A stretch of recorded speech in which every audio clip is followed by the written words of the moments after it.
15h, 16h30. Cyrielle Sarah Cohen.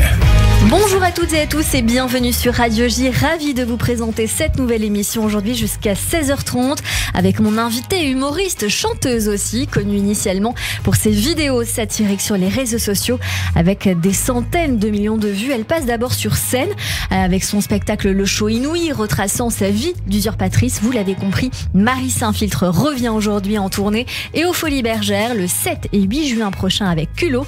Ce Culot qu'on lui connaît ou pas, âme sensible, ne pas s'abstenir. Marie Saint-Filtre sur l'antenne de Radio J. 15h, 16h30. Cyrielle Sarah Cohen. Radio J. Bonjour Marie. Bonjour. Merci beaucoup d'être mon invitée aujourd'hui. Je vous le disais il y a une petite seconde, je suis ravie de vous avoir en face de moi parce que ça fait très longtemps que je souhaitais vous rencontrer. C'est vrai. Pour aller plus loin que ce qu'on croit savoir. J'ai vu en tout cas ces derniers jours, ces dernières semaines dans la presse, vos interviews et j'observe un changement chez vous. Le masque est dépassé et la vraie Marie a pris le pas. La vraie Marie a pris le pas de façon, plus publique et moins personnelle. Mais en réalité, moi, je vois pas tellement de changement. C'est juste des étapes différentes. Non, j'ai pas l'impression d'avoir fait une grande rupture. Mais en effet, il se passe quelque chose un peu de cet ordre. Et le spectacle, qui est aussi une sorte de mise à nu, me conduit à faire ça. C'est ça. Différemment, voilà. Exactement. Alors, merci d'être mon invité aujourd'hui pour découvrir bien sûr cette actualité, mais dans cette émission, on aime découvrir qui vous êtes au-delà de ce que vous faites, même si je pense qu'il y a un côté très indissociable, comme vous venez de nous l'expliquer. Et alors, le début, toujours le début. Marie Benoliel, vous êtes née le 13 janvier 1991 à Paris. Je suis très curieuse de savoir comment était et quel tempérament avait la toute petite Marie. J'étais assez douce et plutôt réservée, même si j'avais en moi une sorte d'excentricité un peu folle. Donc évidemment, quelque chose d'assez ambivalent, très scolaire, très ambitieuse et surtout pugnace. C'est-à-dire que j'ai toujours eu le sens de l'effort, même toute petite, pour pouvoir arriver à mes fins. Mais pendant un certain temps, je pense que mes fins n'étaient pas vraiment les miennes, en tout cas. Et donc j'étais très scolaire, en tout cas très emprisonnée par le système scolaire, le cadre auquel j'étais assignée et où je voyais l'unique et seule voie de réussite, qui était celle des études, du prestige. Et c'est ce que vous allez faire. Très juif après tout. Bah oui, moi je suis d'accord avec vous. Vous allez alors faire vos années de collège et de lycée dans le célèbre et convoité établissement Janson de Sailly dans le 16e arrondissement de Paris. Quand on voit justement la nana que vous êtes devenue aujourd'hui, qui casse à mon sens les codes et les cases, de façon assez juste d'ailleurs, je me demande d'une part si vous vous sentiez à votre place et si vous faisiez finalement partie du moule, si moule il y avait.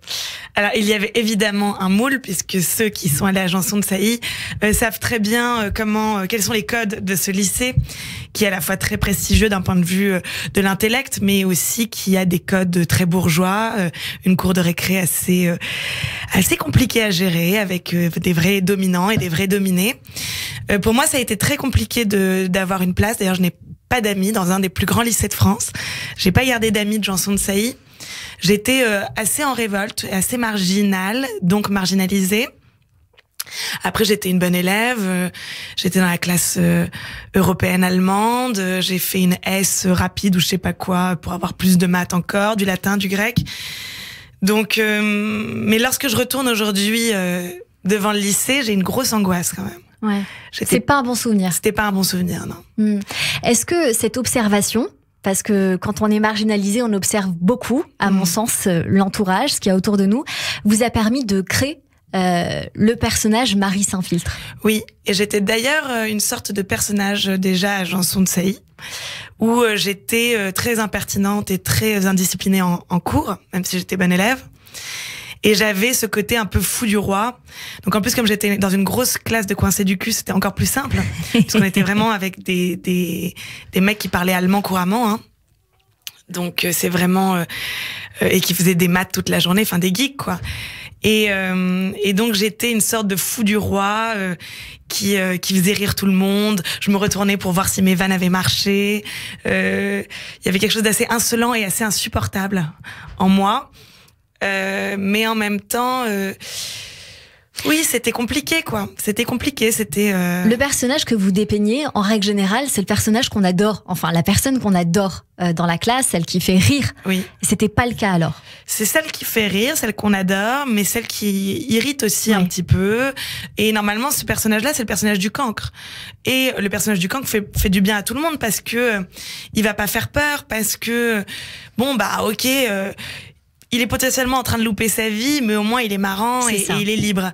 Alors que moi, c'était plus compliqué parce que j'étais le personnage du cancre en étant la bonne élève qui se mettait au premier rang. Donc il y a ce tiraillement en effet entre deux choses. Vous allez alors faire la classe préparatoire Hippocagne, Cagne également, des études à Sciences Po Paris. Vous avez tout pour devenir diplomate, romancière, enseignante, politicienne, enfin peut-être selon votre père, avocat que vous allez finalement contrarier, puisque ce n'est absolument pas ce qui vous obsède.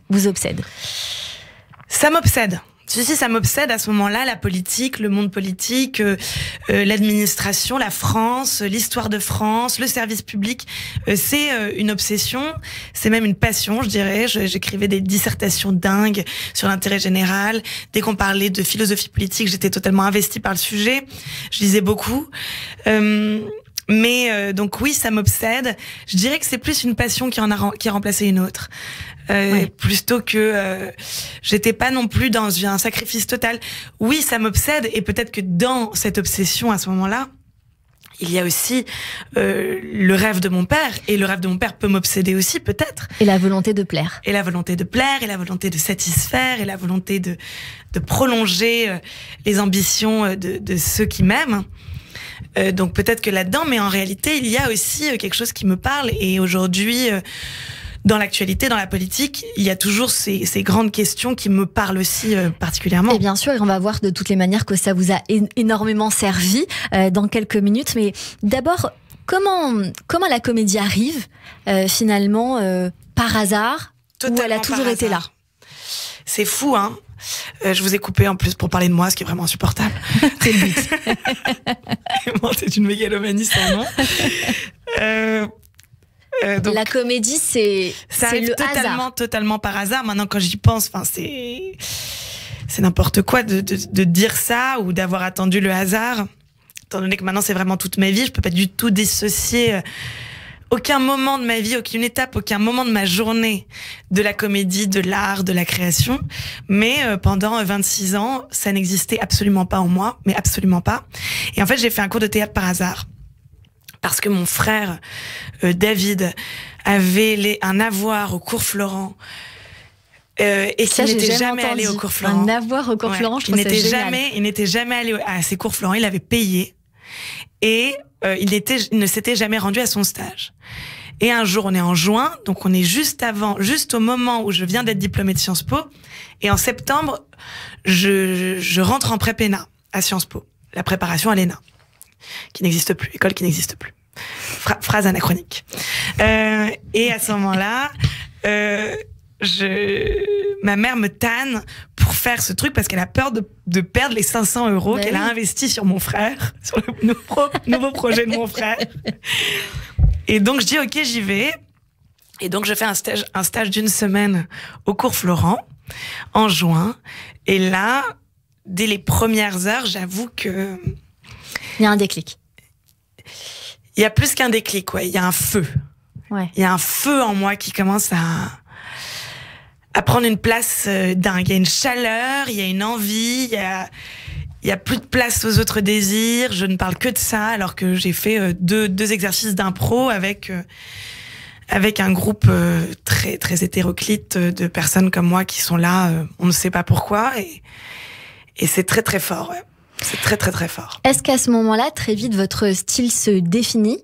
Ou alors, c'est vrai que vous jouez, j'imagine, des grands classiques, comme c'est souvent le cas au cours Florent. Mais est-ce que là, vous savez un peu où est-ce que vous allez aller?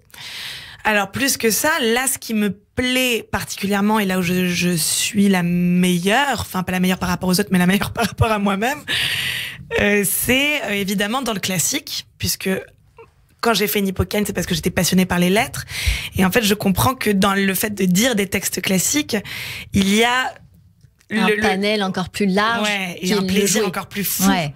C'est-à-dire que ça dépasse totalement la lecture, ça dépasse la compréhension d'un texte, ça dépasse l'analyse d'un texte, ça dépasse toute dissertation, juste le fait de dire le texte. De dire, donc d'imaginer, de retrouver. Enfin, bon, là, je pars en couille et je pourrais y passer des heures à vous parler de ça. Et donc, dans le fait juste de dire des textes, de dire des poèmes, je pourrais m'arrêter là. J'aurais pu m'arrêter totalement là, puisque si je faisais ça tous les jours, même dans mon coin, j'aurais un sens total à ma vie. Mais il y a aussi autre chose, c'est-à-dire que sur scène, je comprends pour la première fois, ma folie, mon excentricité, mon envie de désordre, mon besoin de transgression va me servir. Et même nécessaire. Parce que ça n'existe pas un bon élève comédien. Ça n'existe pas. Il y a une technique, et ensuite il n'y a que la liberté. Il n'y a que la désobéissance sur scène. Et là, ça commence à être très, très, très vertigineux pour moi, ce qui se passe. Je parle beaucoup de moi. Hein. Non, mais c'est le but. Continuez. Donc, à ce moment-là, c'est vertigineux. Donc, il y a un truc de réunion totale de tout ce qui me déchirait. Et je kiffe. Et j'ai plus de révolte. Et j'ai plus de colère.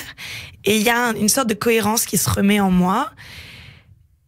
Et après, j'ai créé Marie Saint-Filtre. Mais ça, c'est une autre étape encore. C'est une autre étape. Et quand vous dites à vos parents, j'arrête, qu'est-ce qui se passe? Ça, c'est douloureux pour vous, Marie. Ouais. Pourquoi? Est-ce que vous avez le sentiment d'avoir un peu déçu à un moment donné? Et est-ce qu'aujourd'hui, c'est moins souffrant parce qu'il y a quand même beaucoup de réussite? Marie Saint-Filtre, aujourd'hui, c'est des millions de vues sur les réseaux sociaux. Je pourrais citer beaucoup de chiffres, évidemment, parce que vous les donnez. Il y a 900 000 abonnés sur Instagram, 900 000 également sur Facebook, 400 000 sur YouTube. Certes, des chiffres. Les chiffres, bon, c'est bien. Après, il faut le reste. Mais ce que vous avez sacrifié, finalement, vous l'avez gagné. Oui, je le gagne. Et en fait, c'est quand je renonce un peu à mon autre destin, qui était assez tracé malgré tout, même s'il y avait évidemment plein de surprises, mais à venir, mais il était assez tracé et surtout assez sérieux. Quand je renonce à ce destin-là, je sais que ça va être compliqué à assumer socialement, mais je suis convaincue malgré tout que ça va aller. J'avais une foi totale dans la réussite d'un projet. Et aujourd'hui, encore, j'ai une foi totale dans l'avenir. Je suis très impatiente, évidemment. Je trouve que le chemin est long et déjà beaucoup trop long. Je trouve que j'aurais dû faire déjà mille et une choses autres. Vraiment une sale tête. Hein. Je me regarde dans la caméra, c'est une catastrophe. Donc je suis déjà très impatiente. Et très professionnelle et perfectionniste, je pense. Je travaille énormément. Je suis pas perfectionniste, non, parce que sinon j'aurais jamais fait tout ça. Donc non, moi je balance mes sons, je balance ma première musique alors que jamais fait de chanson. Je balance tout avec beaucoup d'imperfections. Je balance, mais je travaille énormément. Donc petit à petit, le progrès se sent et se lit. Sur scène, j'ai balancé ma première scène. J'en avais rien à faire. C'était imparfait, il y avait des longueurs, il y avait des approximations, il y avait beaucoup de choses qui me parlaient à moi mais pas au public. C'est pas grave, j'y allais. Et toutes ces années sur scène de labeur me conduisent aujourd'hui à avoir un spectacle où je danse, où je vis, où je flotte en fait. Totalement. Il y a de tout dans ce spectacle. On va en parler évidemment dans un instant, mais d'abord pour rester dans la progression crescendo de votre carrière, Marie Saint-Filtre, vous créez ce personnage en vous infiltrant dans différents milieux. Vous faites des doigts d'honneur au meeting de Marine Le Pen. Vous allez à la rencontre de ses militants. Vous montez sur le runway du défilé Chanel face à Gigi Hadid. Et bien sûr, vous révélez les dérives des influenceurs à Dubaï en vous moquant d'eux et d'autres choses, ou encore les banlieues et ses dérives. Et j'ai envie qu'on écoute un melting pot qui va durer 2 minutes. Bon mais courage. je vais vous dire, c'est très appréciable. Marie Marine président, Marine président. Mais moi aussi, je suis Front National depuis longtemps maintenant. Moi depuis 81, madame. Et vous êtes plus Marine ou plus Jean-Marie? Je suis Front National, madame, moi. D'accord. Douce France. Pourquoi elle va nous sauver, Marine? À votre avis, vous voyez pas le déclin de la France? Marine, elle est là pour nous, pas pour elle. Qu'est-ce qu'elle a fait de mauvais, cette dame, pour qu'on lui en veuille autant? Marine n'est pas raciste. Marine n'est pas raciste. Il y a mon meilleur ami, c'est un black. Il n'y a aucun problème. Des vrais Bretons. Les vrais Bretons. Moi, je suis absolument pas raciste. Ouais. Vous avez, vous, des amis musulmans? Non, pas du tout. Non, pas du tout. Oui, madame. J'ai 4 ouvriers musulmans, madame. Ouais. Ils sont même pas racistes. Bah non, pas du tout. Moi, j'ai des amis islamistes et alors? Ils sont pas islamistes, ils sont musulmans. Ouais. Voilà. Terre pays de mon enfance. Et donc cette vie là comme ça, vous la coulez douce, à rien foutre, c'est pas... Vous avez pas honte un peu? Rien foutre. Non, honte de quoi? Honte de quoi? On travaille, hein. Travail, chérie. C'est ou quoi ça? C'est du travail être influenceur. Ça prend du temps. Moi j'ai ma marque de bijoux à côté, enfin je travaille. Enfin, moi aussi je me lève très tôt le soir, je me couche très tard le soir. Continue comme ça, à nous enrichir intellectuellement parlant. Tu apportes quelque chose. Tu es trop intelligente. Oui. D'un point de vue intellectuel, je pense que vous êtes là, vous nous représentez aussi. Hein. Ouais, vraiment. Le prix Goncourt à côté, c'est du pipi de chat. Oh, t'es bonne aujourd'hui là. Oui, ma copine s'est fait violer ici. C'est pas vrai. Quand tu es très jolie, j'aime bien ta peau. Tu vois, le mot amoureux, je l'ai jamais connu. Pourquoi? Parce que je sais même pas ça veut dire quoi déjà. J'ai eu des copines qui ont été battues par leur regard, par exemple. Après, je me dis c'est un peu de la faute de la fille. Alors qu'est-ce qui se passe dans la cave? Bah rien, c'est des caves abandonnées là, c'est... Ouais, mais qu'est-ce qui se passe dans la cave? Comment ça, qu'est-ce qui se passe dans les caves? Je sais pas pourquoi il y a une culotte là. Ça va plus, toi, je crois qu'il y a des biens ici, quoi. Faut pas en parler. Même si ça s'est passé, tu le dis pas. Tu es vierge? Non, parle pas de ça. Parle pas de ça. Et toi, ça pourrait être une éventualité de coucher avec des mecs de temps en temps? Non. Non. Ouais. Pourquoi ça peut être une éventualité? Ouais. D'accord. Et combien tu gagnes par jour à faire ça? Elle gagne 2 Vous savez combien de familles, grâce au trafic de stupéfiants, certains financent les études de leurs frères? On va te mettre plein de shit sur les joues. Marie s'infiltre environ 150 vidéos depuis 2017 qui cumulent des centaines de millions de vues. Chaque vidéo, les dernières en tout cas, font entre 1 million et 2 millions de vues, voire un peu plus. Une observation tout à fait personnelle. Votre genre, il a évolué, à mon sens. Au début, c'était vraiment du cocasse, du drôle, des situations gênantes. Aujourd'hui, on est peut-être un peu plus sur du subversif. Oui. Alors, il a vraiment, ça a évolué même. Je me rappelle au tout début, Marie s'infiltre, on voulait absolument que ce soit qu'un personnage fictif qui interroge les passions. Au début, c'était les passions. Donc, dans ces passions, on avait le salon de je sais pas quoi du chien, le salon du mariage, le truc, les fachos, parce que les fachos, c'était une passion. Donc, il y a un moment, ça devait interroger les passions et jusqu'où l'homme pouvait être aveuglé par ses passions et c'était quelque chose de ridicule et ridiculisable. Ensuite, ça a été un rapport à l'actualité. Ça a été une satire, ça a été une volonté de faire une satire sur la société. Donc, d'aller dans toutes les communautés, tous les événements qui pouvaient interroger cette société et de faire une sorte de Saint-Simon contemporain, j'en sais rien. Et ensuite, petit à petit, toutes ces pastilles-là, qui était quand même assez caricatural et qui devait être très dans l'actualité. Donc on tournait très vite, on chopait le sujet d'actualité, on allait très vite sur le terrain, mais encore plus vite que les journalistes parce que il fallait trouver l'humour, le truc, le machin et retourner d'une façon différente. Donc ça, c'était assez épuisant et il y a eu un moment où ça m'a beaucoup moins intéressé de faire ça. Et donc on a fait des formats plus longs qui étaient des documentaires un petit peu. Et donc, il y a eu les formats Dubaï, banlieue. Et là, aujourd'hui, si je fais des vidéos Marie s'infiltre, ça s'apparentera un petit peu plus à ça, je pense.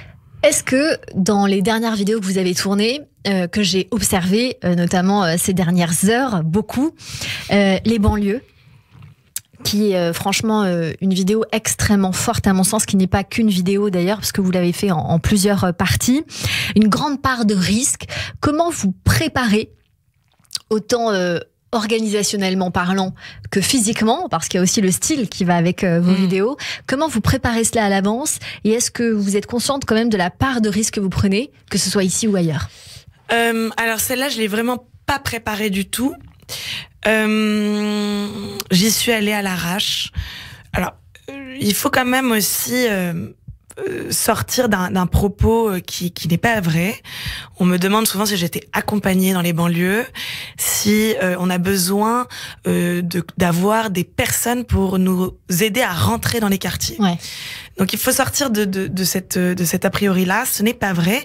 Et je pense que cette idée qui reste malgré tout une idée reçue participe à la mise au banc de cette société parallèle qui elle-même se nourrit de son propre fantasme de on est différent et on est des gens dangereux, et nous qui avons tendance à fantasmer aussi ce côté c'est une deuxième France où pour y aller il faut mettre un gilet pare-balles. Il y a aujourd'hui une société parallèle dans ces quartiers, dans les cités, mais toute personne peut être amenée à y aller, et toute femme aussi. Et qu'il faut sortir un petit peu de tout ça. Alors oui, on prend des risques parce que on va très très loin dans les sujets. Mais ces risques, ils sont aussi permis par les liens qu'on crée sur place, par cette spontanéité-là, par notre ignorance aussi, notre naïveté. J'arrive pas en disant que je sais exactement quel est le mode de vie. J'arrive en expliquant que je suis une bourgeoise et que je n'y connais rien. Et que moi je suis une privilégiée et que je suis une femme. Et donc il y a pas de perversion de qui je suis. J'y allais de façon assez détente d'un point de vue vestimentaire, c'est vrai. Aujourd'hui, j'irai de façon beaucoup plus comme je suis. Vous avez quand même été extrêmement bien accueillie. En tout cas, c'est ce que vous montrez. Oui, j'ai été excessivement bien accueillie. Et pas que parce que je suis qui je suis. Et parce que vous dites quand même que vous êtes Marie Saint-Fil, que c'est une vidéo tournée dans ce cadre-là. Ce qui m'intéresse, c'est le fond. Qu'est-ce que vous avez retenu dans le sens négatif des choses, mais surtout positif de la banlieue? En fait, j'ai retenu que déjà, on ne peut pas avoir d'idée claire.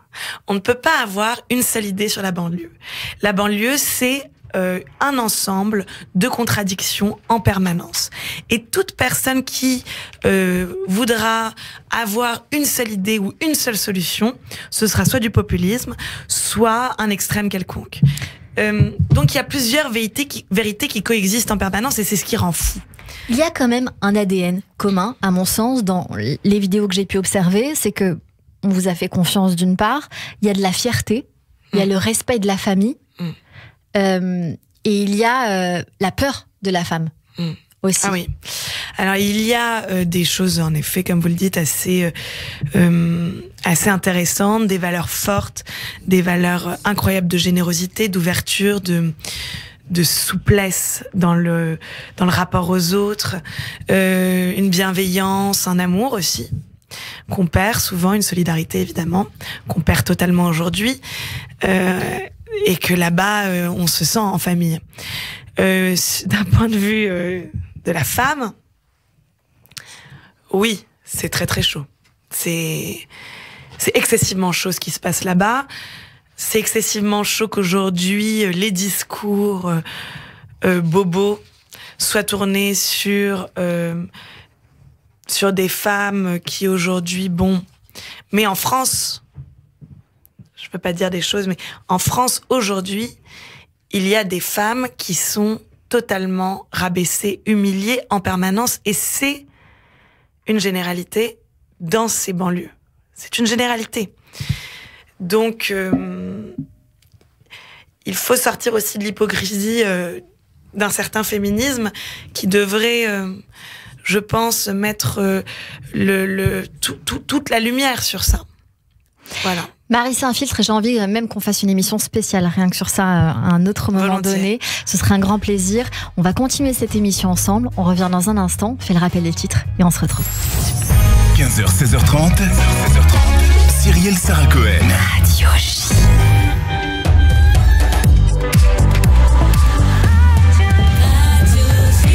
15h30, passé d'une minute sur Radio J. Bonjour et bienvenue si vous venez de nous rejoindre. Tout de suite, le rappel des titres avec Alexandra Sénigou. Bonjour Alexandra.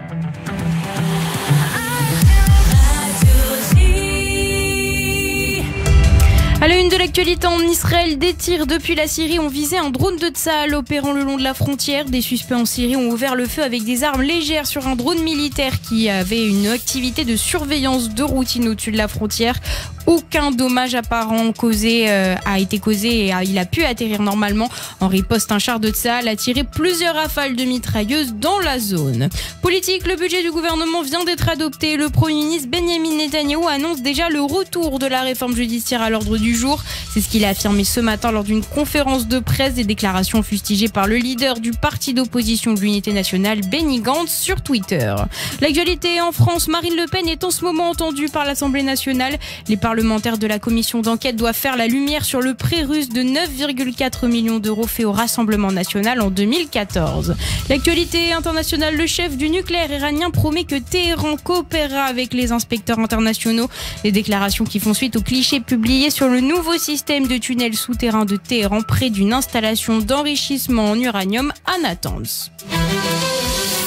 Et merci beaucoup Alexandra Sénigo. On vous retrouve dans 30 minutes pour le journal complet. Tout de suite une très courte pause et on retrouve notre invitée aujourd'hui, Marie Saint-Filtre sur Radio J. Radio J. David Revaud-Dallon, ça reste entre nous.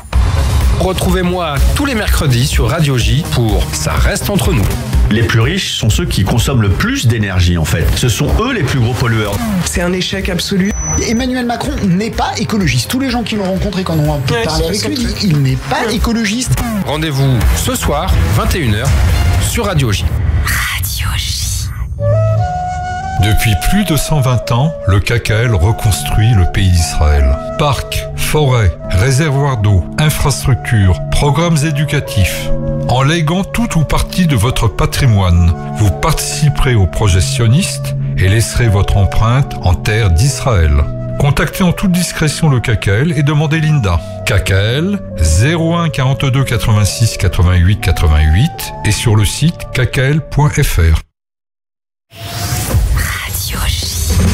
Radio J. Radio J. Radio J. 15h, 16h30. Cyrielle Sarah Cohen. De retour sur l'antenne de Radio J. Merci de passer votre après-midi avec nous jusqu'à 16h30 avec mon invité aujourd'hui, Marie Saint-Filtre, pour son spectacle Culot à Paris aux Folies Bergères le 7 et 8 juin prochain et puis en tournée. On va en parler bien sûr dans un instant, mais on parlait de vos infiltrations. Marie, je voulais vous poser évidemment une question là-dessus. Si vous deviez n'en retenir qu'une, est-ce qu'il y en aurait une à dire la meilleure infiltration, le meilleur moment pour vous de votre carrière? J'en ai pas et en fait je me rends compte que j'ai une capacité à oublier les choses horribles. Je n'ai aucun souvenir. En retenir qu'une, mais je pense que c'est les plus pourris en fait. Ah, c'est quoi les plus ratés, les plus. J'avais fait un salon des jumeaux. Je crois en Bretagne où il y avait que des jumeaux et moi j'étais venue avec une copine noire. On trouvait ça drôle alors que c'était juste très gênant. Et en fait, on était face à des gens qui sont fous parce que leur vie c'est d'être jumeaux et donc de le présenter au monde. Et la vidéo était excessivement angoissante. Je sais même pas si on l'a supprimée ou pas. Mais bon, c'est un bon souvenir pour vous en tout cas. Mais voilà.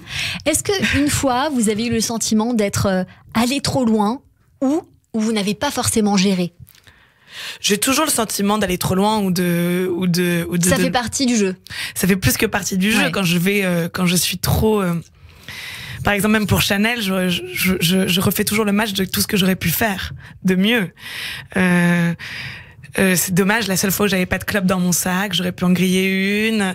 Enfin, j'imagine tout ce que j'avais pas mon micro sur moi pour entendre comment Gigi Hadid pouvait me sauter dessus au cou. À chaque fois, je refais le match en me disant je suis pas allée assez loin plutôt. C'est ce qui est complètement insupportable. Oui. Est-ce que vous avez eu le sentiment à un moment donné d'avoir troublé, d'avoir gêné l'ordre public ou le débat?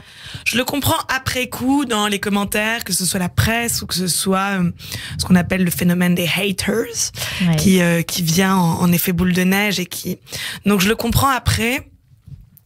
Et je dois avouer qu'à ce moment-là, j'ai cette petite prétention d'aimer ne pas plaire à tout le monde, d'aimer déranger. Donc j'ai deux sentiments assez contraires encore. J'ai cette violence. Ouais. Non, mais d'abord cette violence ressentie, donc qui est jamais très agréable, mince ou même peut-être pas. mince, je reçois quand même beaucoup de reproches et de haine malgré tout. Et puis un autre moment, waouh, c'est rare qu'aujourd'hui une personne crée le débat, parce que c'est jamais tout blanc ou tout noir avec moi. Il y a beaucoup de gens à chaque fois qui trouvent l'opportunité de défendre une cause, d'écrire de longs pavés pour dire en quoi c'est bien finalement d'avoir fait ça. Donc c'est pas que tout blanc ou tout noir, et le fait de créer ça, je trouve ça assez intéressant. Marie Saint-Filtre, vous avez démarré sur scène il y a 5 ans dans Marie Saint-Filtre sur scène, qui est devenu le show Inouï. Je vous ai vu moi au Bus Palladium, je vous le disais tout à l'heure. Et puis depuis le début de l'année 2020, vous avez débuté cette tournée culot à travers la France et la Belgique. Un spectacle qui a déjà réuni 12 000 spectateurs à Paris, entre le studio des Champs-Élysées à l'automne 2022, les Folies Bergères en juin 2022, la Cigale également, 13 000 spectateurs en région depuis janvier dernier. Vous poursuivez alors votre tournée, notamment le 7 et 8 juin avant à Paris aux Folies Bergères, avant une autre tournée. J'adore ce qui nous attend. Alors la bande-annonce, on va éviter parce que le son n'est pas le meilleur, mais il est magnifique, cet extrait avec Jean Guérand notamment, sur la captation que j'ai pu entendre. Tout le monde passe au crible. Vous êtes finalement, à mon sens, même si ce n'est ni du stand-up ni un one-woman show, c'est un vrai spectacle avec des situations gênantes, des situations drôles, émouvantes, avec le trait caractère physique ou émotionnel déclaré des spectateurs que vous avez en face de vous. Vous voulez passer au crible comme avec une loupe pour dire de façon haute ce qui semble évident mais qu'on pense mais qu'on ne dit pas tout haut. Vous démarrez ce spectacle avec uniquement de l'imprévisible, et c'est très fort, il faut dire. Bah ouais, moi c'est un spectacle qui me dépasse un peu, je dois l'avouer. Vous l'avez vachement bien résumé. Hein. J'ai essayé, mais j'en suis vraiment qu'au début pour le coup. Ce que vous pouvez nous dire, Marie Saint-Filtre, c'est que c'est quand même un spectacle en 3 temps vraiment, que vous avez vraiment pensé aussi. Oui, c'est les 3 temps qui vont. En fait, déjà il y a 3 temps, 3 culots. Enfin, c'est une forme triptyque. Hein. On sortira jamais de mes classes d'Hippocagne et de Cagne, avec vraiment 3 parties, 3 dimensions. Déjà 3 dimensions du culot. Il y a le culot du spectateur, c'est-à-dire où est-ce qu'il en est lui aujourd'hui de son culot, de ce qu'il n'a pas encore osé faire, de ses rêves. Et donc c'est cette interrogation que le spectateur va se poser sur lui-même. C'est en ça que je dis que le spectateur est aussi acteur. Il va tout au long du spectacle se dire où est-ce qu'il en est et se donner un objectif, un rêve.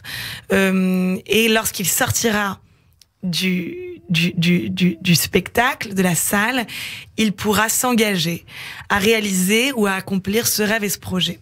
Donc il y a ce culot-là. Il y a le culot aussi, le mien, puisque je repousse moi-même les limites de mon culot, que ce soit dans quelque chose d'une forme assez intime, c'est-à-dire quelle est ma limite intime aussi, qu'est-ce que je peux vous dire et qu'est-ce que je ne peux pas vous dire de moi, mais aussi de quoi je suis capable en termes de liberté.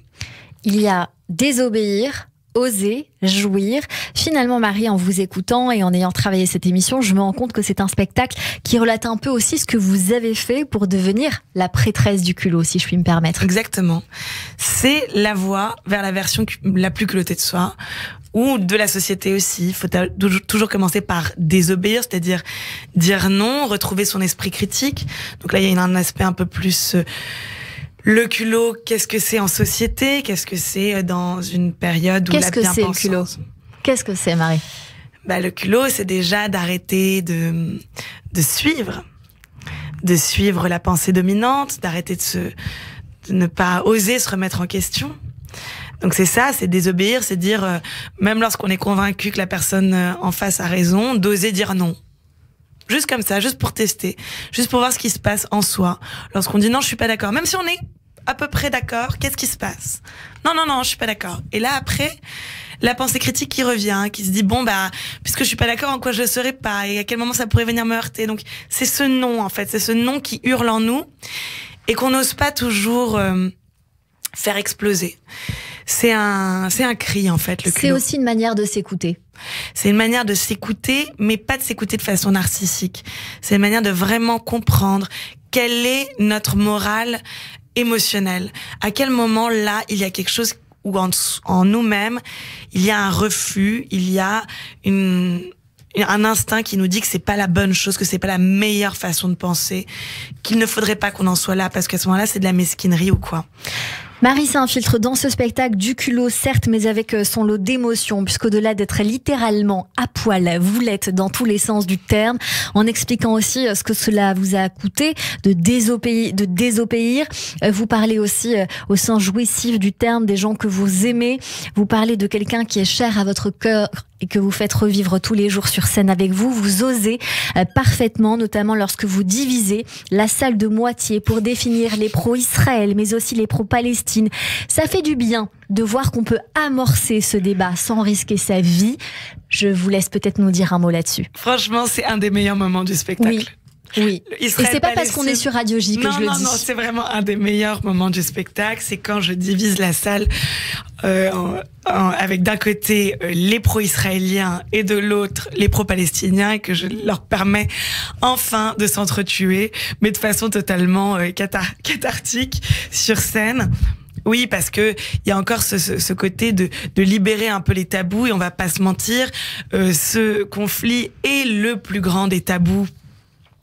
De sujets de discussion mondiaux, quoi. On va pas se mentir. Et donc là, enfin, je mets les pieds dans le plat de quelque chose qu'on contourne, qu'on évite, ou alors qu'on traite avec un affect totalement caricatural, un investissement totalement disproportionné par rapport à quelque chose qui nous concerne, certes. Mais bon, peut-être pas tout le monde, et peut-être pas à ce point, et peut-être pas tout le monde en France à ce point. Donc, il y a quelque chose de libérateur à ce sujet. Et là, la France, oui, la France qui assiste à mes spectacles se déchaîne littéralement. Et de façon décomplexée. Ça Totalement. Fait du bien aussi de savoir qu'au final, je pense que justement la façon dont vous abordez les choses permet au mieux le dialogue plus que la division dans la division, si je puis me permettre. Exactement. En fait, il y a cette grande question sur la tolérance, et il y a ce sketch du public que vous évoquiez où je reviens sur les a priori que j'ai sur les personnes qui sont dans le public. C'est facile, c'est gras, c'est assez lourd, et c'est de la caricature. Et le fait d'accepter qu'on appartienne à une caricature chacun, et arrêter de se camoufler derrière tout ça, arrêter de se dire que pas du tout, on prétendrait être quelqu'un d'autre que l'habit qui fait le moine, et ben de rentrer un petit peu de là-dedans, ça libère totalement. Et c'est là que se crée véritablement la bienveillance. Ce n'est pas rire mais c'est rire avec. Rire avec. Et c'est ça qui fait du bien. Dans ce spectacle Marie s'infiltre, où on ose aussi rêver, se libérer avec vous, dans ce spectacle culot que l'on retrouve donc le 7 et 8 juin aux Folies Bergères, mais aussi en tournée avec plein d'autres dates. On vous voit également en tant que votre propre juge, on vous voit réciter Baudelaire, on vous voit dans plein de personnages différents, notamment celui de Magali Berda, mais je n'en dirai pas plus évidemment, il faut venir vous voir sur scène. On passe à la suite de cette émission, on découvre toute la culture du moment ou d'avant selon vos goûts, pour découvrir des choses qui vous ressemblent ou qui pourraient vous plaire. Et mes acclamations, mon enthousiasme, viva notre bienfaiteur. Olé, olé, olé. Et tout de suite, Hélène Kuttner nous emmène au théâtre. Bonjour Hélène. Bonjour à toutes et à tous. Chère Marie, cette chronique théâtre est pour vous, vous qui aimez avec fureur vous infiltrer dans nos vies, sans peur ni reproche, avec un culot qu'on adorerait avoir et que vous allez bientôt déployer avec une insolente liberté sur le plateau des Folies Bergères. Fais ce qu'il te plaît, c'est l'injonction de votre clip officiel qui casse les codes de la bien-pensance, et il me fallait donc, Cyrielle, trouver une héroïne féminine capable de faire exploser les cadres, de sortir de l'image de la femme classique, et j'en ai trouvé une qui a vécu en Norvège sous la plume de l'auteur Henrik Ibsen, et c'est Hedda Gabler qui revit aujourd'hui dans une adaptation très contemporaine et très réussie, mise en scène par une jeune femme, Aurore Fatier, au théâtre de l'Odéon, et qui s'appelle Hedda. Alors nous allons bien sûr parler d'Hedda, mais en quoi cette version contemporaine, Hélène, est-elle différente de la pièce d'Ibsen? Parce que Sébastien Monfay, l'auteur de l'adaptation, a travaillé avec la metteur en scène et les comédiens pour créer une mise en abîme de la pièce à partir de l'univers des répétitions, comme si le backstage de la pièce devenait le sujet du spectacle. Et c'est à la fois surprenant et fulgurant. Eda Gabler, en fait, la pièce mythique d'Ibsen, raconte l'histoire, à la fin du 19e siècle, d'une jeune femme qui revient d'un voyage de noces avec son époux, un professeur d'histoire à l'université. La belle Eda est la fille du général Gabler. Elle adore tirer au pistolet, mais évidemment, elle s'ennuie beaucoup avec son mari, qui est un petit peu ennuyeux. La voilà qui, curieusement, revoit un ancien ami, Löfborg, qui est quand même, comme elle, en quête d'absolu et de passion. Il faut savoir que la société du 19e siècle enfermait les femmes dans un carcan entièrement dominé par les hommes. Le Norvégien Ibsen va faire de son héroïne une véritable féministe, une révoltée, qui provoque l'horreur parce qu'elle n'est pas conforme. Elle est dominée par les conventions sociales masculines et elle va chercher cette Eda à s'en libérer pour exister en dominant les autres. C'est-à-dire qu'elle va conquérir d'autres hommes, semer la zizanie dans son entourage avant d'utiliser un revolver et de se tuer alors qu'elle est enceinte de son mari. C'est évidemment le scandale, comme vous le comprendrez. Et dans cette création, c'est donc Laura, la metteur en scène de la pièce d'Ibsen, qui va progressivement prendre la place d'Eda. Il y a un dédoublement. Nous sommes quelques jours avant la première du spectacle. Laura est d'une humeur massacrante et l'actrice qui joue Eda ne la satisfait pas car, selon Laura, la metteur en scène, elle joue faux. Grebeux, son mari, qui interprète aussi le mari d'Eda, l'insupporte par son comportement faible et collant. Et il faut avouer qu'elle fait tout pour le fuir en flirtant ouvertement, bien sûr, avec un autre acteur, celui qui joue le juge Braque dans la pièce, lui aussi amoureux d'Eda. Voilà, c'est très simple comme vous le voyez. Pour couronner le tout, sa fille qui vit dans un internat la réclame et son vieux père, un musicien égocentrique et impitoyable, débarque tout d'un soir au théâtre. Alors on a quand même l'impression, finalement, là on est dans les coulisses avec vous Hélène, et on a l'impression que la pièce déteint sur la vie privée des artistes qui la créent. Tout à fait, Cyrielle, c'est exactement ça. Nous assistons à l'envers du décor. C'est-à-dire, vous voyez une pièce qui se joue au premier étage et en dessous, c'est l'envers du décor, c'est les coulisses, la vie dans les coulisses, qui est encore plus extravagante, plus dramatique que la pièce elle-même.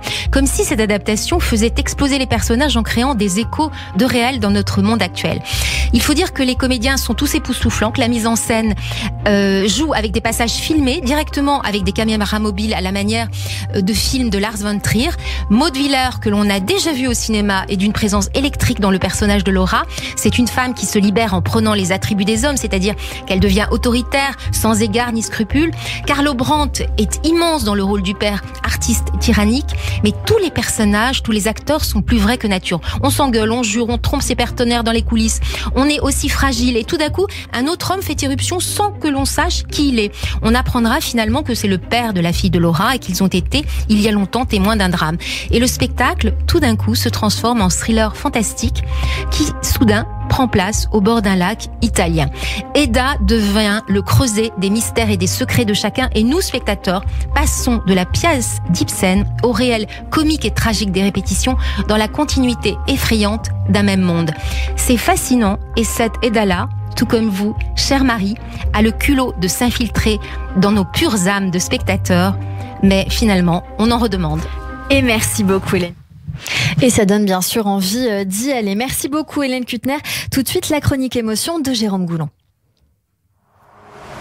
Radio J, l'émotion de Jérôme Goulon. Bonjour Jérôme. Bonjour Cyrielle, bonjour Marie. Dans cette chronique, on va parler d'artistes ou d'œuvres que vous aimez.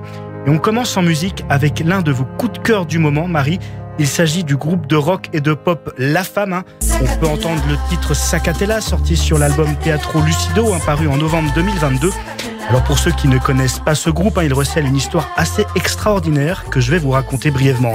Tout commence en 2010 à Biarritz. Cette année-là, les deux membres fondateurs, Sacha et Marlon, qui se sont rencontrés au collège, fondent le groupe. À la recherche d'une chanteuse, ils trouvent leur bonheur en la personne de Clémence, une jeune bretonne qu'ils repèrent grâce au réseau social MySpace, un réseau que la génération Kwakubé ne peut pas connaître. Le groupe écume les festivals et connaît la consécration en 2014 en remportant les victoires de la musique dans la catégorie album révélation de l'année. Et ce groupe, La Femme, il a la particularité de faire appel à plusieurs chanteuses sur ses différents albums et surtout, c'est lui qui a fait démarrer une artiste bien connue aujourd'hui, une artiste qui cartonne, une certaine Clara Luciani. Un flashback, nous sommes donc en 2010. Clara Luciani n'a pas encore 20 ans, elle assiste à un concert du groupe La Femme à Cannes avec une copine Et c'est là qu'elle fait une rencontre qui va changer sa vie. Alors qu'elle est un peu ivre, elle danse avec un bel inconnu. Myope et sans ses lunettes, elle ne reconnaît pas tout de suite le jeune homme avec qui elle danse, qui n'est autre que Marlon, le leader du groupe La Femme, qui est descendu de la scène. Elle passe la soirée avec lui. Ce dernier prend le téléphone de Clara Luciani, lui écrit son adresse mail et lui dit « Si un jour tu montes à Paris, écris-moi ». Et c'est donc ainsi qu'a commencé la carrière de Clara Luciani, qui s'est fait connaître en chantant sur plusieurs titres du groupe La Femme, avant de percer en solo. Marie, pourquoi vous aimez la Sacatella ? Ah mais c'est vrai que c'est moi, j'adore la Sacatella. Évidemment, c'est vos goûts. Mais pourquoi j'adore vous aimez La Femme, j'adore. Parce que je trouve ça gai, je trouve ça drôle, je trouve que ça se prend pas au sérieux et que c'est ce que fait de mieux la chanson française aujourd'hui. Voilà, j'ose le dire. Eh bien, vous faites bien. Pourquoi est-ce qu'on aime les choses ? Mais on va poursuivre encore en musique avec une chanson qui représente encore aussi beaucoup de choses pour vous, Marie. Oui, alors puisque nous sommes dans la rubrique émotion, difficile de faire l'impasse sur une chanson qui est signée de vous-même, Marie. Il s'agit de Dernier Voyage, un single sorti le 23 septembre dernier, dans lequel vous vous mettez à nu et rendez un hommage très émouvant à votre amie Laetitia, emportée brutalement par un cancer du cerveau. Une disparition qui vous a profondément affecté, Marie, et qui vous a poussé à écrire cette chanson dans laquelle vous vous adressez à votre amie disparue, à qui vous dites « Tu m'as dit, mon ami, ne pleure pas et nage, je n'ai plus mal ici, c'est juste un long voyage. Sur le sable, ta trace, je te serre, tu t'effaces. Prends-moi dans tes bras, s'il te plaît, reviens-moi. » Un hommage très émouvant qui s'est accompagné d'une vidéo dans laquelle vous vous adressez publiquement à Laetitia pour lui dire à quel point elle a été importante pour vous. Une vidéo extrêmement importante pour vous puisque vous avez déclaré « C'est la première fois de ma vie que j'ai peur qu'une vidéo ne soit pas vue. Moi qui généralement n'en ai rien à faire, et ben là, j'ai peur que le monde passe à côté de toi, que le monde ne sache pas qui tu es, qu'il ne comprenne pas ce qu'il a perdu depuis que tu es parti. » Vous dites ça à propos de votre copine Laetitia et des mots qui sont très forts. On était obligé de faire un clin d'œil à cette très jolie chanson, Marie. On va changer de registre et on poursuit notre voyage dans votre univers culturel avec de la littérature et votre livre préféré. Oui, il s'agit du livre Le Tour du Malheur de Joseph Kessel, un cycle romanesque en 4 volumes paru en 1949 que l'auteur a mis 20 ans à mûrir dans sa tête et plus de 10 ans à écrire. Alors l'intrigue est bien trop longue pour la raconter en quelques mots. On peut dire, pour résumer, que la saga débute en 1914, au début de la Première Guerre mondiale. Elle raconte le destin de plusieurs personnages qui gravitent autour d'un héros, Richard, un engagé volontaire dans l'armée dont on suit donc l'ascension, celle d'un brillant avocat parisien confronté à différents excès.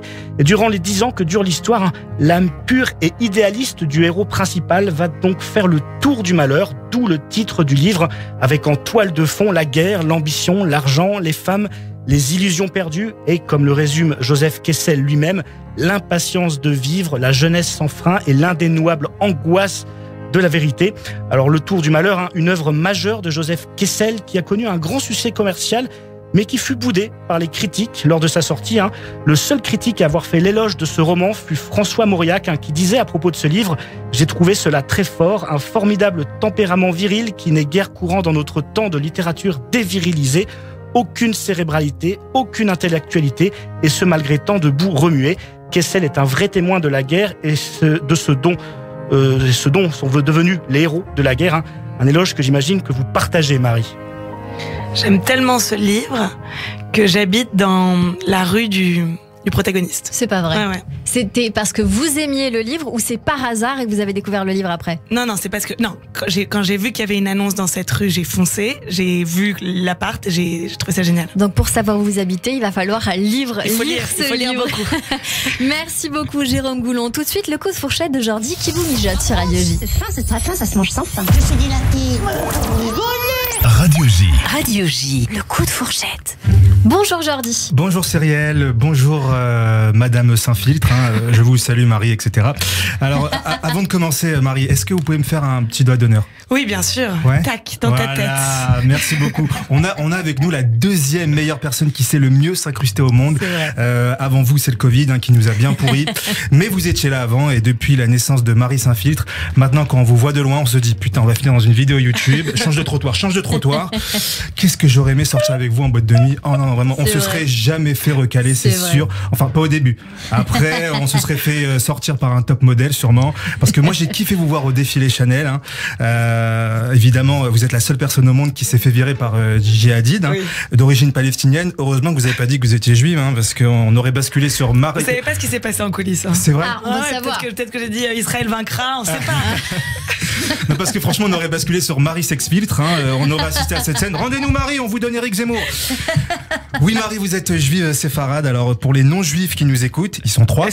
Ou pas, ou 0. Mais il y a le chauffeur de taxi. Ah non, il y a mon chauffeur de taxi qui ne croyait pas. On l'embrasse très fort. Je sais pas s'il est encore là. Mais il n'y croyait pas que j'ai été en retard pour la radio. Il a dit quelle radio? Et là, il ne croyait pas que cette radio existait. Et bah pour les non-juifs qui nous écoutent, ils sont 3. Les juifs séfarades, c'est les juifs qui viennent d'Afrique du Nord, issus d'une immigration très ancienne. Bon, c'est des Arabes, quoi. Alors Marie, on peut le dire, le 8 juin, les Folies Bergères vont se transformer en Folies Berbères. Car oui, vous venez nous voir pour votre spectacle. Et le 7 juin aussi. C'est le 7 juin aussi? Oui, Je pensais que c'était que le 8. Moi. Le 7 et le 8, tout à fait. Ok, on remplit le 7 et 8. Super. Ok. Alors qu'est-ce que le culot? Magnifique question, hein, ça peut être un sujet de philo. Je suis sûr que votre prof de philo, Florent, il aurait kiffé ça. Franchement, ouais, surtout qu'en plus, il est vraiment beau gosse. Voilà, je vous le dis, de vous à moi. Alors, votre spectacle, c'est en 3 actes. Désobéir. Mise en situation. Cyrielle, semaine prochaine, je viens pas. Voilà, j'ai pas envie de travailler. Deuxième acte, mise en situation. Oser. Marie, je fais votre première partie quand vous voulez. Et si vous voulez pas, je fais votre troisième partie quand vous voulez. Avec un immense plaisir. Oh, c'est gentil. Et dernier acte, jouir. Bon, ça on fera plus tard. Voilà. Bref, après tout ça, évidemment, c'est le coup de fourchette. Et qui dit coup de fourchette dit coup de fourchette. Hein. Donc aujourd'hui, on est là pour parler de vos goûts.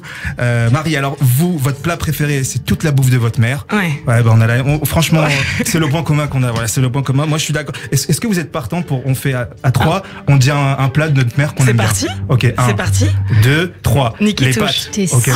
J'allais donner les pâtes avant. Le nid qui touche. Alors, j'étais serein, je le savais. Non, j'allais dire les pâtes parce que je pense que ce que je préfère, c'est les pâtes. Oui, c'est ça, c'est la semoule de bleu, c'est ça, exactement. Voilà, moi j'adore les pâtes. Je sais pas, il y a un truc. Bon après, j'ai vu que vous êtes revenu de Tunisie, donc je pense que vous êtes familière avec ce corps gras qu'on appelle l'huile. Oui, beaucoup d'huile. Bien sûr, voilà. Mais à la différence de vous, j'ai l'impression que l'huile est la seule chose qui s'infiltre en moi, alors que vous, pas du tout. Je l'exfile d'une autre façon. Ah d'accord, très bien, parce que chez moi l'huile, il s'infiltre, il s'imprègne, il s'impose et j'explose. Alors j'ai hâte de voir ce film que vous préparez sur votre grand-mère Daisy Tayeb. D'ailleurs, j'ai vu qu'à La Goulette, il y a 2 arrondissements, La Goulette et la cité Tayeb. Comme quoi le nom de votre grand-mère est déjà illustre. Exactement. Et à croire ça, j'ai l'impression que l'infiltration était déjà présente dans vos gènes. Je suis très fan de votre travail, donc hâte de voir la suite. Bravo, et je finirai en vous disant que je vous déclare Marie et fan. Oh, merci beaucoup Jordi Journo. Jordi.journo sur les réseaux sociaux. On vous retrouve également en podcast sur le site de Radio J, sur YouTube, etc. On se dit à la semaine prochaine sur Radio J. Enfin, si vous êtes là, parce que vous m'avez dit que vous voulez pas venir travailler, on reste ensemble en attendant évidemment et on vient vous voir, Marie, 7 et 8 juin aux Folies Bergères. On revient dans un instant avec la suite de cette émission, mais tout de suite, c'est le journal. Radio J. Bonjour. Le 6-9, Léa Moscona. Retrouvez-moi tous les matins avec mes chroniqueurs et mes invités de 6h à 10h. Au menu, politique, culture, société, santé, judaïsme et histoire. On est dans l'air du temps tous les matins de 6h à 10h. Radio J. Victor Vince, directeur général du MDA France. La campagne IFI est d'une importance capitale pour nos secouristes. Ils ont besoin de matériel médical, de véhicules médicalisés et d'équipements qui les protègent lors de leurs interventions. Faites votre don au MDA France et bénéficiez d'une déduction fiscale à hauteur de 75% sur votre impôt. Soyez les partenaires du Magen David Adom. Pour vous accompagner dans votre démarche, mda-france.org ou 01 43 87 49 02.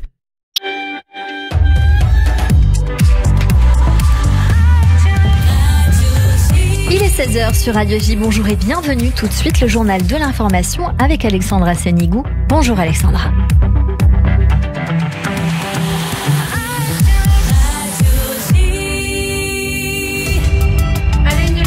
l'actualité, le Hamas condamne à mort 3 hommes pour collaboration avec Israël. Le mouvement terroriste a condamné un 4e homme à la prison à vie pour les mêmes accusations. 2 des prévenus seront exécutés par pendaison, tandis que le 3e fera face à un peloton d'exécution. Les peines ont été confirmées hier lorsque le tribunal a rejeté les appels des accusés.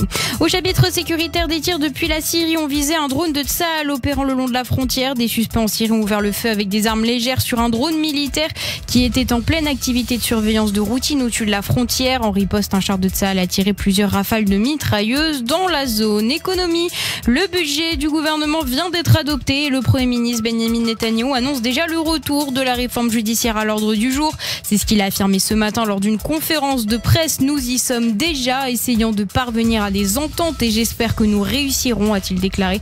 Les déclarations fustigées par le leader du parti d'opposition de l'Unité nationale, Benny Gantz, sur Twitter. Les détails de l'adoption du budget avec Daniel Haïk, notre correspondant à Jérusalem. Et oui, effectivement, la coalition gouvernementale a fait le plein de ses mandats puisque 64 députés ont voté en faveur de ce budget, 55 ont voté contre. À l'issue du vote, les députés de la coalition ont applaudi et se sont congratulés. Le montant de ce double budget de l'État pour 2023 et 2024 est de 1000 milliards de shekels. Daniel Haïk, notre correspondant à Jérusalem. Et l'adoption du budget a suscité de nombreuses réactions dans la classe politique israélienne. Le chef de l'opposition, Yair Lapid, dénonce le budget le plus destructeur de l'histoire de la nation, tandis que le ministre d'extrême droite de la sécurité intérieure, Itamar Ben-Gvir, salue ce qu'il appelle la nouvelle aube.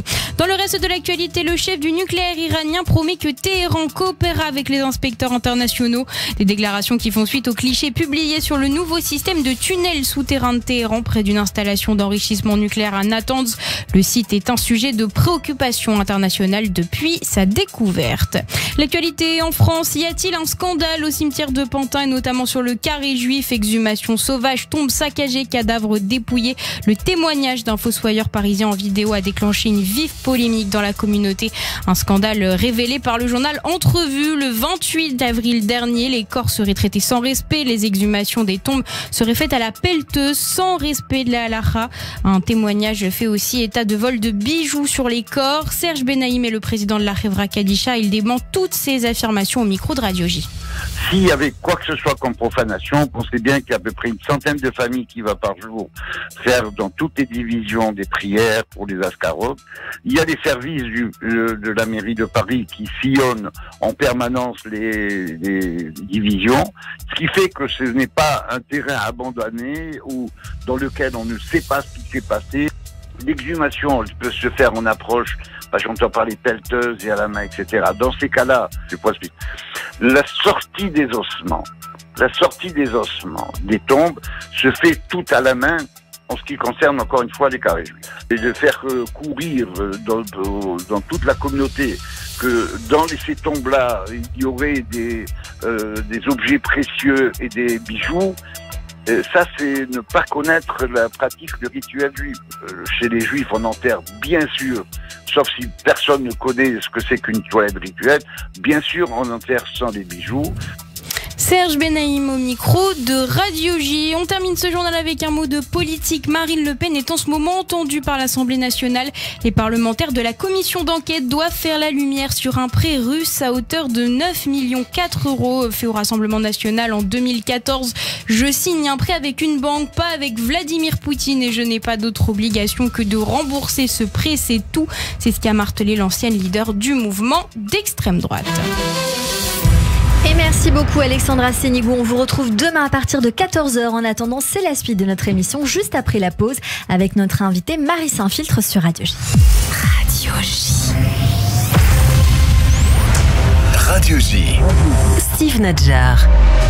Bonjour, c'est Steve Nadjar. Je vous attends tous les jeudis soirs à 21h sur Radio J pour Géopolitique le MAG. Avec Alexandre Adler et mes invités, nous commenterons l'actualité internationale pour vous aider à mieux comprendre les enjeux d'un monde qui bouge au Moyen-Orient. Mais pas seulement. Géopolitique le MAG, c'est tous les jeudis à 21h sur Radio J. Radio J. Le nouveau magazine Les dossiers de chronique criminelle. Bonjour, c'est Jacques Pradel. Pourquoi des gens ordinaires commettent-ils parfois l'impensable ? Avec ce nouveau magazine, je vous emmène au cœur des plus grandes enquêtes. Récits, décryptages, témoignages. La découverte de la vérité ne tient parfois qu'à un fil. Le nouveau magazine Les dossiers de chronique criminelle chez votre marchand de journaux.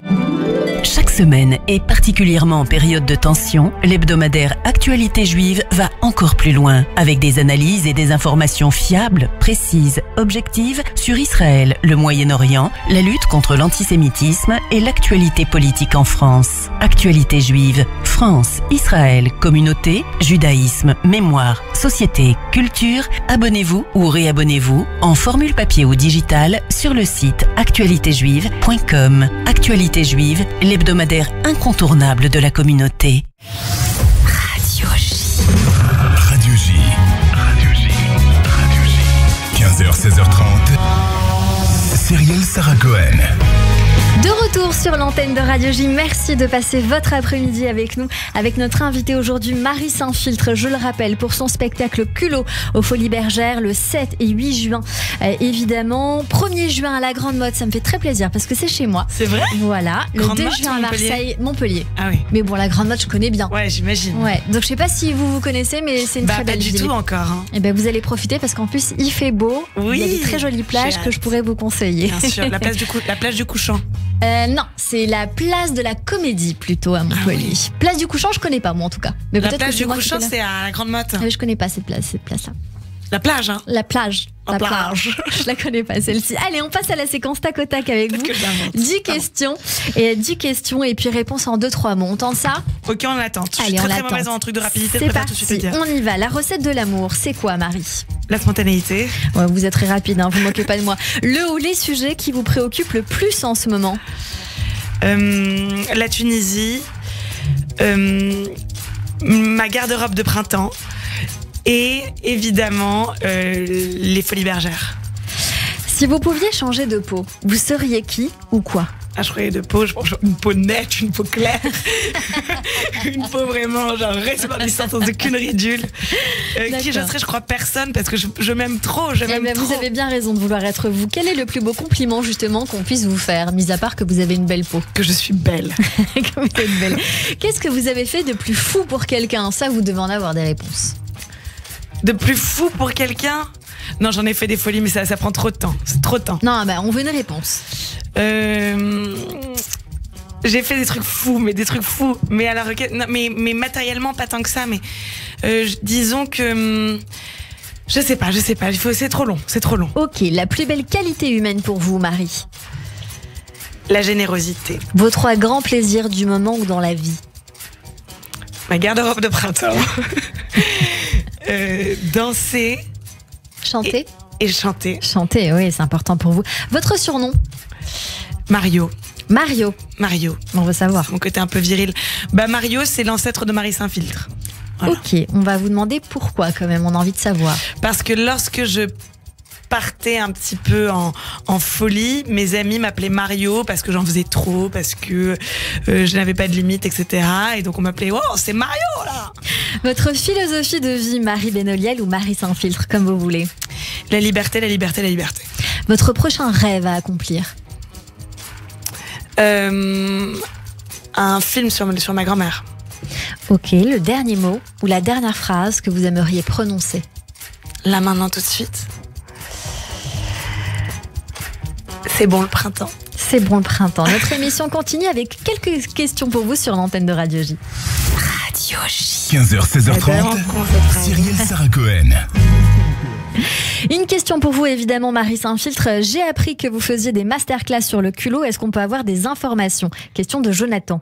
Alors, Jonathan, ces masterclass, ce sont dans un théâtre, 10 personnes qui se retrouvent. Ce sont des tout petits groupes exclusifs où pendant 5 heures, il va y avoir à la fois une sorte d'exercice un peu de méditation sur où est-ce qu'on en est, qu'est-ce qu'on aimerait absolument accomplir, un passage à l'action directe avec plein d'exercices d'impro, pour pouvoir se sentir à l'aise en société, pour pouvoir se libérer du regard des autres, de la honte, et c'est une sorte de cheminement très personnel qui demande finalement juste de s'inscrire, parce que souvent on a peur de s'inscrire, et je le comprends, mais il n'y a aucune peur à avoir, puisque c'est pour vous que vous le faites, et que on est dans un moment, une parenthèse absolument magique où tout est permis.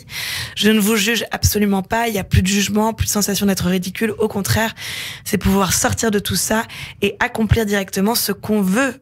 Combien de temps ça dure? 5 heures. 5 heures. Et comment on fait pour s'inscrire? C'est dans ma bio Instagram ou le site marisaintphil.com. Il y a ces masterclass. Donc, il y en a 4 nouvelles à Paris, du 14 au 19. Faut se dépêcher, c'est très rapidement 14 et 19 juin, pardon. C'est très rapidement complet.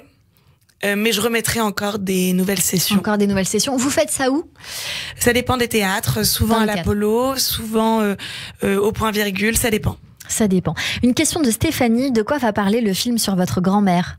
Ça va parler de la Tunisie et de ma grand-mère et de l'exil des Juifs tunisiens, et donc de plein de choses différentes, de sentiments encore très contradictoires. Je ne ferai pas de quartier pour qui que ce soit, ni pour l'orgueil des Juifs qui n'ont pas vraiment accepté la souffrance de cet exil et qui le présentent toujours comme quelque chose de festif et de joyeux, leur rapport à la Tunisie, ou alors comme quelque chose de très digne. Il y aura pas non plus... Je ne ménagerai pas non plus les Tunisiens qui ont malgré tout, d'une certaine manière, chassé les Juifs de leur pays. Et je ne ménagerai pas moi-même, qui était pendant très longtemps dans un déni par rapport à cette Tunisie que je repoussais, que je redoutais, que je trouvais que ses origines étaient assez grossières, comme l'a très bien dit tout à l'heure le chroniqueur qui a fait la rubrique très drôle. Je n'acceptais pas ce côté très arabe chez moi. J'avais toujours ce fantasme de la France, qui n'est rien d'autre qu'un fantasme du colonisateur. Donc il y a c'est un voyage comme ça, à la fois dans un passé que je n'ai pas connu, et en même temps dans le fait de pouvoir faire reparler ma grand-mère sur son paradis perdu à elle, que je questionne, que je remets en question à bien des égards, sur la Tunisie actuelle, sur la politique en Tunisie actuelle, et en même temps sur ce rapport entre les Juifs et les Arabes qui est finalement très très lié. Les Juifs qui sont aussi des Arabes, et moi je me rends compte que je suis aussi une Arabe malgré ma patate chaude dans la bouche qui a pris le dessus. Ce côté très goy que j'ai en moi et que j'adore aussi, mais qui n'est en réalité qu'une aspiration à m'élever au sommet de ce qu'on a le plus fantasmé dans ma famille, et qui est la France. Voilà. Vous êtes tunisienne des deux côtés, Marie? Je suis tunisienne du côté de ma mère et algérienne du côté de mon père. Oui, donc c'est pour ça ce côté plus français, comme vous dites, vient sans doute de là. Comment vous avez fait la paix avec ce côté plus arabe? Ah non, j'ai pas du tout fait la paix. Donc vous allez chercher la réponse là. Je vais chercher la réponse. Non, c'est pas du tout la paix. On n'est jamais vraiment en paix avec les Arabes quand on est juif. Non, je rigole bien évidemment. Non, je vais dire que ça m'est plutôt apparu comme quelque chose de très chaotique. D'abord dans mes rêves, où j'ai tout d'un coup rêvé de la Tunisie, où j'ai vu une nouvelle poésie en moi. Et surtout, maintenant, quand on me parle de Tunisie, je me mets à chialer tout de suite. Donc, il se passe quand même quelque chose d'assez fort et frontal dans tout ce qu'on essaie d'enterrer, dans ce qu'on appelle la transmission intergénérationnelle, que je prenais avec beaucoup de second degré, avec beaucoup de trucs où je me disais c'était un peu des fragiles qui revenaient sur leur incapacité à sortir de leur transmission, de ce que les parents, voilà, bon. Donc je le considérais avec un peu de mépris, un peu de dédain même. Du mépris parce que je trouvais ça ridicule, et du dédain parce que je voulais pas en parler. Et là aujourd'hui, je peux vous dire que je vais en parler, et plus qu'en parler, puisqu'il y a un film, il y a 5 chansons, un EP qui sort sur la Tunisie, il y a une émission qui s'appelle Dans la cuisine de ma mère. Donc là, la Tunisie... On va en manger, en boire, en lire. Ce sera diffusé où, ce film, pour qu'on sache? Je ne sais pas encore. Pas encore, très bien. Une troisième question de Jordan. Quelle est votre pire honte? J'en ai Pour trop. le coup, est-ce que vous en avez eu? J'en ai trop des pires hontes. J'en ai Il y en trop. a une qui vous vient en tête? Non. Impossible. Non, j'en ai pas une, j'en ai eu 1 milliard. Enfin, ma vie est une honte permanente. Mais pas parce que j'ai honte de façon irrationnelle, mais parce que je me mets dans des positions où la honte survient. Des positions très inconfortables, que ce soit dans les vidéos Marie Saint-Filtre, que ce soit sur scène, que ce soit dans ma vie personnelle. Je raffole du moment gênant, je ne l'appréhende pas, mais je le vis pleinement. Voilà. Vous l'accueillez. Je l'accueille. Et vous l'aimez, ces moments Comme gênants. dans un grand cours de yoga, j'accueille mon moment gênant et je fais paix avec lui. Beaucoup plus qu'avec la Tunisie, en tout cas. Tout de suite, notre portrait vu par notre expert Joseph Agostini. Radio J. Radio J. Le portrait psychologique. Et oui, on a pour habitude de débriefer ces minutes que nous avons passées ensemble. Marie, Joseph à ma gauche a noté, tout bronzé d'ailleurs, très tranquillement, gratter ses petites feuilles. Il y en a combien, Joseph? 4, 5, 6? Il y en a beaucoup aujourd'hui. Oui, mais il me faudrait, là, c'est carrément un grimoire en fait. On a le temps, donc ça tombe très bien. Allons-y. Bon. Alors, chère Marie, dans cette mise à nu que vous nous avez offerte aujourd'hui, devant le micro ahuri de Radio J, nous ne pouvons plus contredire l'assertion selon laquelle il y a beaucoup de matière grise. Vous faites un selfie là pendant que je vous filme. D'accord. Donc il y a beaucoup de matière grise derrière votre fameux culot. Oui, je le dis effectivement à vos followers. Énormément de matière grise et nous le savons à Radio J désormais. Tout à fait. Hein. Et non, il n'y a pas seulement l'or mal plaqué de Janson de Sailly et des cours Florent. Il y a cette guerre déclarée aux suiveurs et aux coincés du cul. Mais là encore, il serait encore trop facile de vous enfermer, de vous encager dans la panoplie narcissique de la bourgeoise qui comprend que parler sert à quelque chose. Oui, Marie Saint-Filtre, c'est d'abord la nuance au pays du show, la subtilité aiguisée à Dubaï. Mission impossible. Mission impossible. C'est, dites-vous, et dites-moi si cela vous convient, ça, un mélange de Vladimir Jankélévitch et Danny Cordy. J'ai cru que ça allait dire Vladimir Poutine. Alors Jankélévitch, je suis très chaude. Cordy aussi, c'est magnifique. Ça, c'est ça. C'est hein. sublime. C'est les deux à la fois. Une évangélique qui aurait terminé sa thèse sur Aristote. Vraiment, c'est ça, je dirais. Toujours plus. Et elle a commencé sa thèse, parce qu'elle n'est pas si bête que ça, Evangélie, loin de là. Elle n'est pas sa caricature. Reçue, exactement, je suis bien d'accord avec vous. Mais elle n'a pas fini sa thèse sur Aristote. Mais elle la finira, sans doute. Tandis que vous l'avez finie, et j'allais dire, vous le savez. On le sait en tout cas. Hein. Vous nous faites profondément réfléchir, Marie, sur nos postures, nos caricatures, nos raccourcis idéologiques, nos mensonges. C'est la première fois qu'un invité me filme, hein, Cyrielle. En direct, en effet, c'est vrai, mais je trouve ça génial. Bon. Et gênant, ça fait du bien. C'est ça. Mais oui, ce sont des homonymes. Finalement, elle est peut-être là, la vraie bienveillance. Après avoir pensé toujours sur la crête de l'humour et de la poésie mêlée, dans l'insoutenable légèreté des êtres. Voilà ce que je dirais à votre sujet. Une version kundérienne de Marie Saint-Filtre. Eh bien, avoir pensé à quoi finalement? Pensez d'abord qu'un bon élève comédien n'existe pas. Il n'y a que la liberté et la désobéissance, nous avez-vous dit.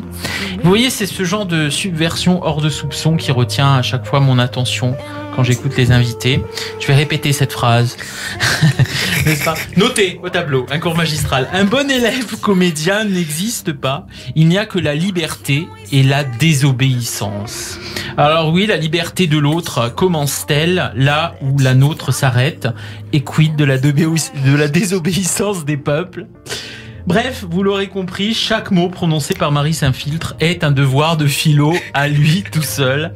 Oui, nous avons infusé pendant toute cette émission et nous avons cherché à comprendre le pourquoi du comment. On meurt de rire avec vous, d'accord, mais on réfléchit à ce que veut dire le mot rire et ce que veut dire le mot mourir. Surtout. Effectivement. Et ça, c'est assez rare parce qu'en général, je vais vous dire, on s'arrête au mot rire. Et qu'est-ce que ça fait du bien de finir la phrase, au fond, hein? On meurt de rire et on réfléchit à ces deux conceptions-là.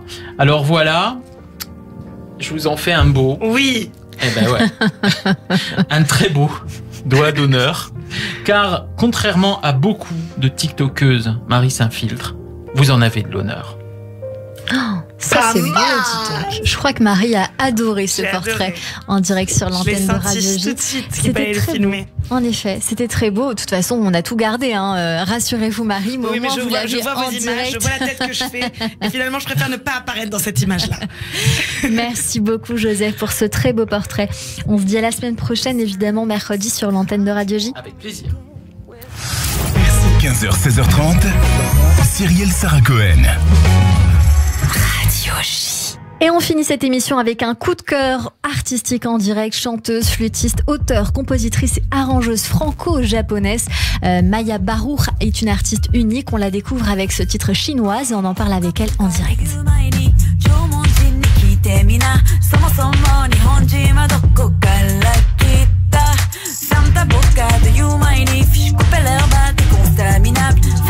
Avec sa baguette de flanc, une claque amicale. Non, je ne suis pas. Non, je ne suis pas chinoise. Non, je ne suis pas. Non, je ne suis pas chinoise.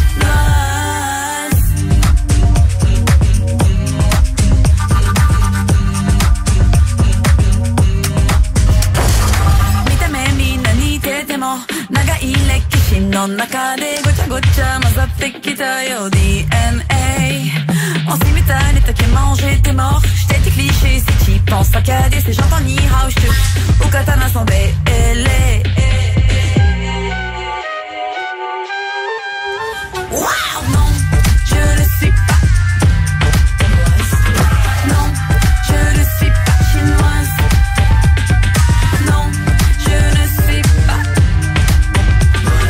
Non, je ne suis pas chinoise. Hey, aizu bandai-san wa takara no yama yo. Sasa ni go hanegae mata narisaru.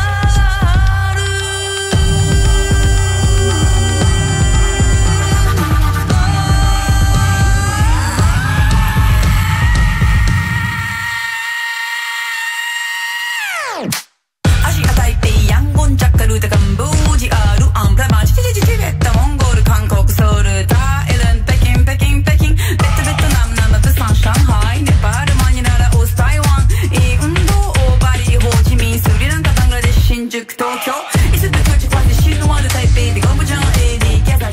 Et vous êtes en train d'écouter Maya Baruch sur l'antenne de Radio J avec ce titre chinoise. Bonjour Maya.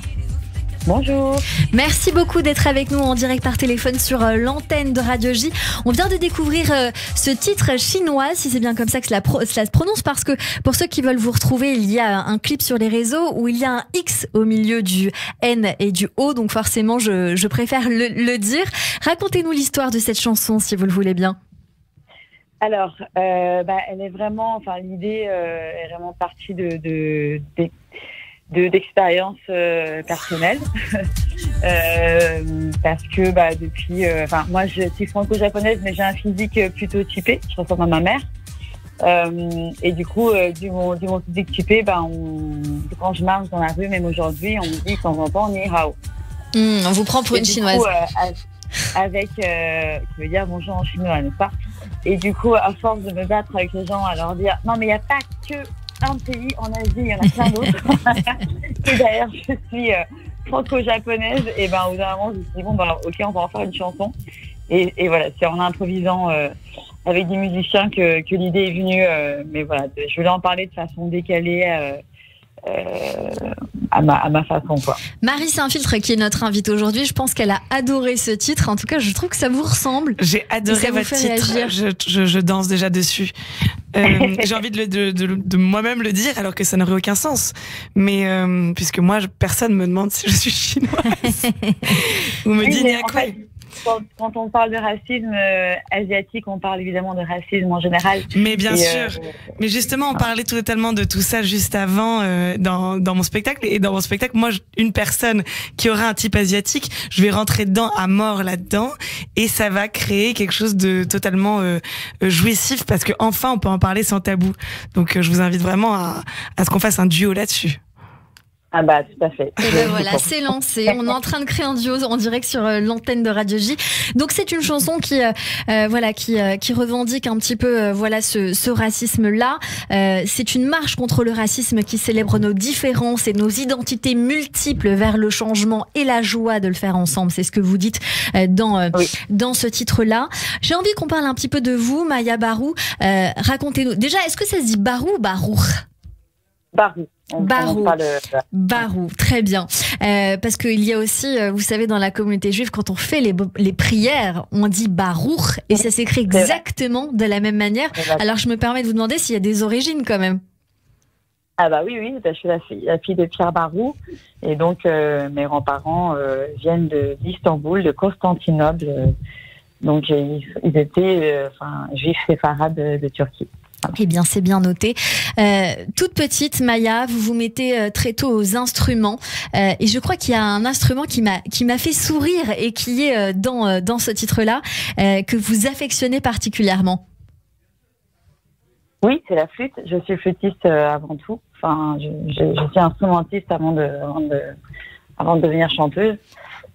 Donc voilà, la flûte est présente un peu partout dans ma musique. Donc cette passion pour la flûte est arrivée très tôt, vous la mettez aujourd'hui au cœur de vos musiques. Il y a un album qui est sorti qui s'appelle Aïda, le titre que l'on vient d'écouter, Chinoise. Il fait partie de cet album ou c'est justement l'annonce d'un prochain album ou EP? Non, en fait mon album vient de sortir fin octobre, et il fait partie de l'album parce que Aïda, ça veut dire entre deux en japonais.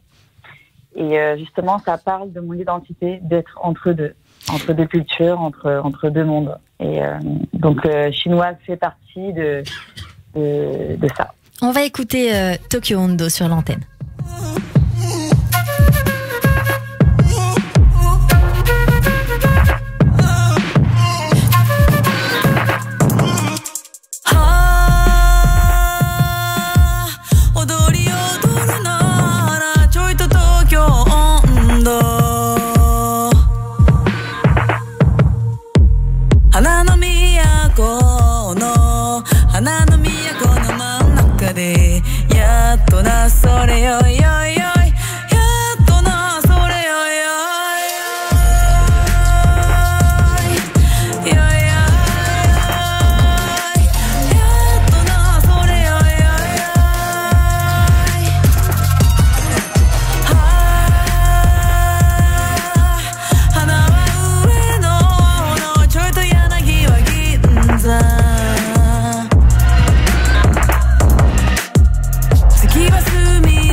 Tokyo Hondo de Maya Barou sur l'antenne de Radio J. Bravo Maya, parce qu'on trouve tous ce titre très très beau en off, je tenais à vous le dire, on se l'imagine parfaitement clippé. Ah bah il faut aller voir le clip est super beau.